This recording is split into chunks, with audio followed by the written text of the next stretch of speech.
Elhamdülillahi Rabbil alemin. Errahmanirrahim. Maliki yevmiddin. İyyâke na'budu ve iyyâke nestaîn. İhdines-sirâtal mustakim. Sirâtal lezîne en'amte aleyhim. Gayril mağdubi aleyhim veleddâllin. Amin.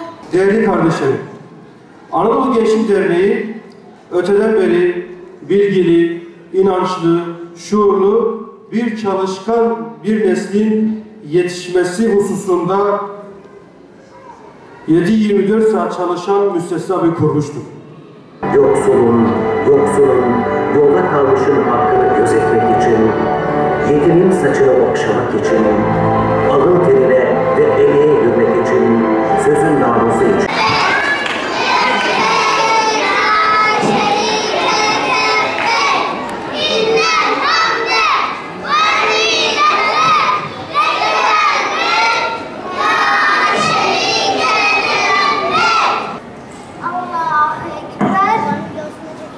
Niyet Allah rızası için 2 rekat namaz kılmaya. Allahu Ekber.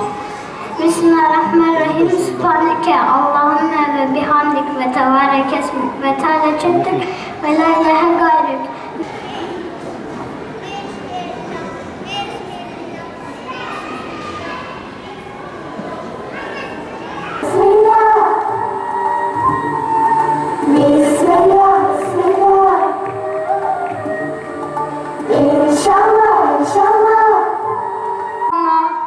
Ses verir ulvi melekler ateşin feryadına. Ben Resul-i Kibriya'nın bülbülün ağlanıyım. Mücrimim gerçi Cemal-i Mustafa hayranıyım. Çok güzel okudum kız.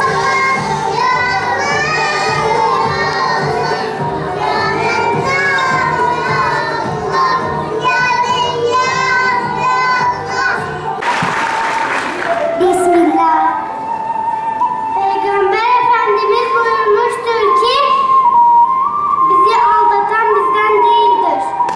Davet gösterdiler ve Batman'da 5.000'den aşkın kişi bu yarışmaya katıldı.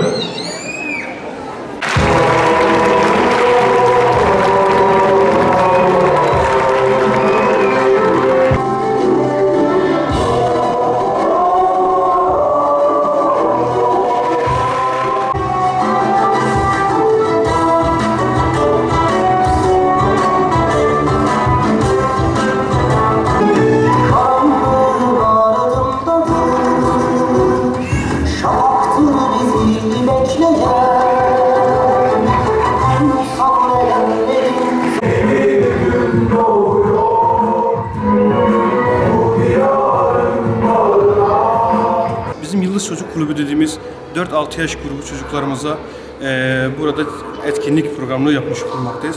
4-6 yaş grubu çocuklarımıza bizler temel dini eğitimi vererek, Kur'an-ı Kerim derslerini vererek, çocuklarımızın temel dini bilgilerini alarak topluma faydalı birer birey haline gelmesi için çaba mücadele içerisindeyiz.